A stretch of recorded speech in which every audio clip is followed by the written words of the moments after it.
Karomah Mbah Kholil, ulama besar yang digelar oleh para kiai sebagai Syekhuna, yakni guru kami, karena kebanyakan kiai-kiai dan pengasas pondok pesantren di Jawa dan Madura pernah belajar dan nyantri dengan beliau. Pribadi yang dimaksudkan ialah Mbah Kholil. Tentunya dari sosok seorang ulama besar seperti Mbah Kholil mempunyai karomah.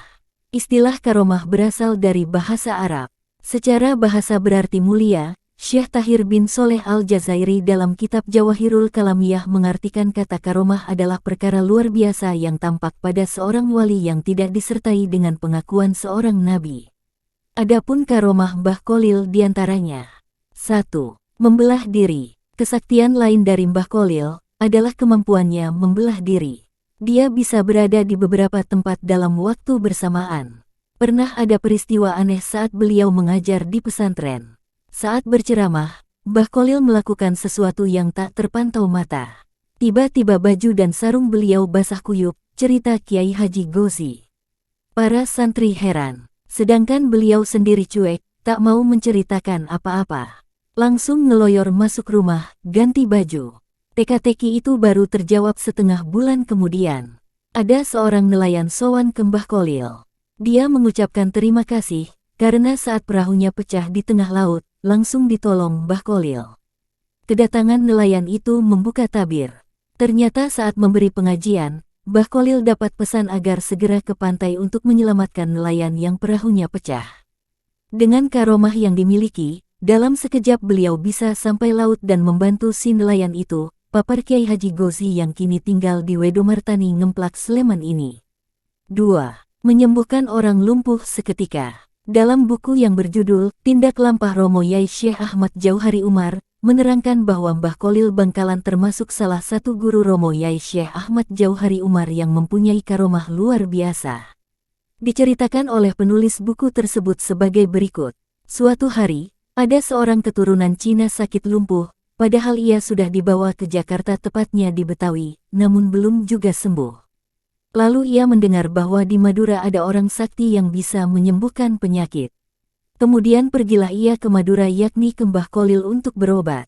Ia dibawa dengan menggunakan tandu oleh 4 orang, tak ketinggalan pula anak dan istrinya ikut mengantar. Di tengah perjalanan ia bertemu dengan orang Madura yang dibopong karena sakit kakinya kerobohan pohon. Lalu mereka sepakat pergi bersama-sama berobat ke Mbah Kholil. Orang Madura berjalan di depan sebagai penunjuk jalan. Kira-kira jarak kurang dari 20 meter dari rumah Mbah Kholil, muncullah Mbah Kholil dalam rumahnya dengan membawa pedang seraya berkata, "Mana orang itu? Biar saya bacok sekalian." Melihat hal tersebut, kedua orang sakit tersebut ketakutan dan langsung lari tanpa ia sadari sedang sakit. Karena Mbah Kholil terus mencari dan membentak-bentak mereka, akhirnya tanpa disadari, mereka sembuh. Setelah Mbah Kholil wafat, kedua orang tersebut sering ziarah ke makam beliau. 3. Kisah pencuri timun tidak bisa duduk. Pada suatu hari petani timun di daerah Bangkalan sering mengeluh. Setiap timun yang siap dipanen selalu kedahuluan dicuri maling. Begitu peristiwa itu terus-menerus, akhirnya petani timun itu tidak sabar lagi. Setelah bermusyawarah, maka diputuskan untuk sowan ke Mbah Kholil. Sesampainya di rumah Mbah Kholil, sebagaimana biasanya kiai tersebut sedang mengajarkan kitab Nahwu. Kitab tersebut bernama Jurumiyah, suatu kitab tata bahasa Arab tingkat pemula. "Assalamualaikum, Kiai," ucap salam para petani serentak.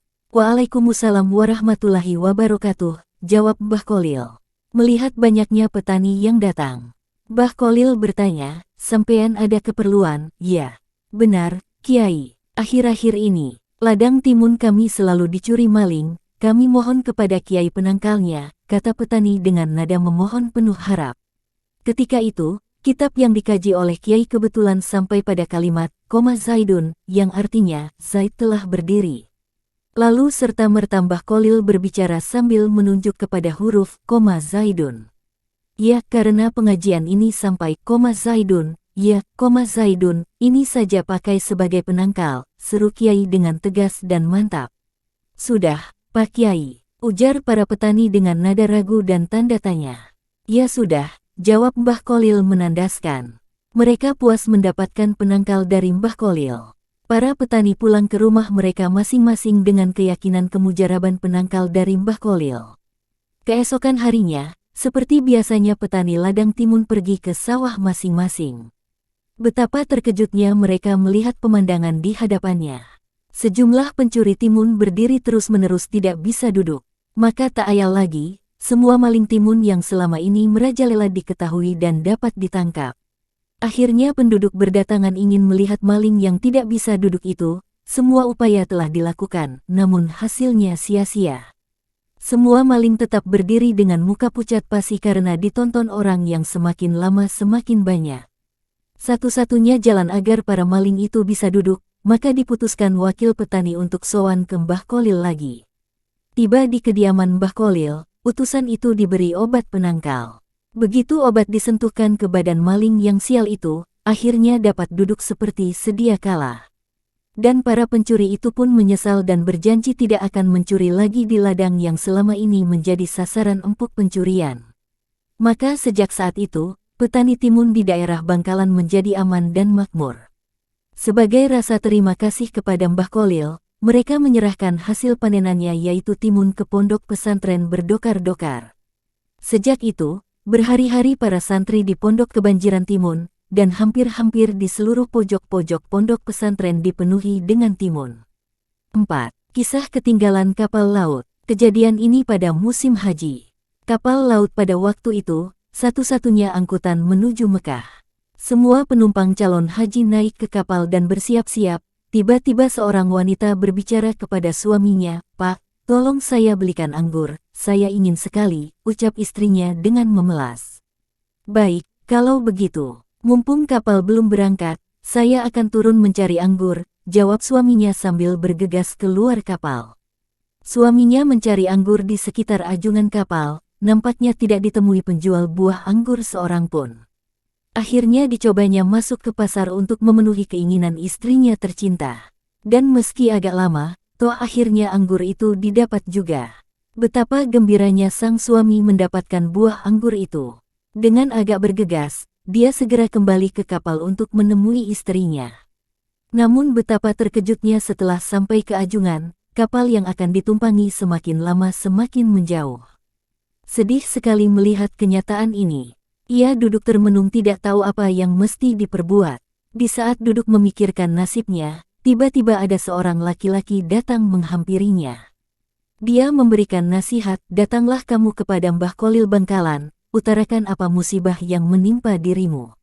Ucapnya dengan tenang. "Mbah Kolil," pikirnya. "Siapa dia? Kenapa harus ke sana? Bisakah dia menolong ketinggalan saya dari kapal?" Begitu pertanyaan itu berputar-putar di benaknya. "Segeralah ke Mbah Kolil minta tolong padanya agar membantu kesulitan yang kamu alami, insya Allah," lanjut orang itu menutup pembicaraan. Tanpa pikir panjang lagi, berangkatlah sang suami yang malang itu ke Bangkalan. Setibanya di kediaman Mbah Kolil, langsung disambut dan ditanya, "Ada keperluan apa?" Lalu suami yang malang itu menceritakan apa yang dialaminya mulai awal hingga datang ke Mbah Kolil. Tiba-tiba kiai itu berkata, "Loh, ini bukan urusan saya, ini urusan pegawai pelabuhan. Sana pergi." Lalu suami itu kembali dengan tangan hampa. Sesampainya di pelabuhan sang suami bertemu lagi dengan orang laki-laki tadi yang menyuruh ke Mbah Kolil, lalu bertanya, "Bagaimana, sudah bertemu Mbah Kolil?"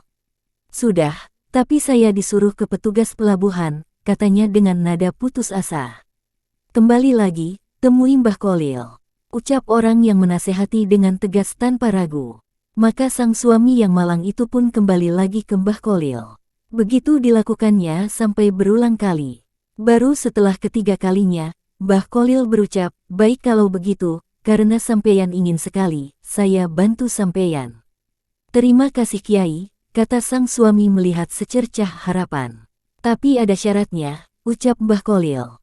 "Saya akan penuhi semua syaratnya," jawab orang itu dengan sungguh-sungguh. Lalu Mbah Kolil berpesan, "Setelah ini, kejadian apapun yang dialami sampeyan jangan sampai diceritakan kepada orang lain, kecuali saya sudah meninggal. Apakah sampeyan sanggup?" Seraya menatap tajam. "Sanggup Kiai," jawabnya spontan. Kalau begitu ambil dan pegang anggurmu, pejamkan matamu rapat-rapat, kata Mbah Kolil. Lalu sang suami melaksanakan perintah Mbah Kolil dengan patuh. Setelah beberapa menit berlalu dibuka matanya pelan-pelan. Betapa terkejutnya dirinya sudah berada di atas kapal tadi yang sedang berjalan. Takjub heran bercampur jadi satu, seakan tak mempercayai apa yang dilihatnya. Digosok-gosok matanya, dicubit lengannya. Benar kenyataan, bukannya mimpi, dirinya sedang berada di atas kapal. Segera ia temui istrinya di salah satu ruang kapal. Ini anggurnya, Dik. Saya beli anggur jauh sekali, dengan senyum penuh arti seakan tidak pernah terjadi apa-apa dan seolah-olah datang dari arah bawah kapal.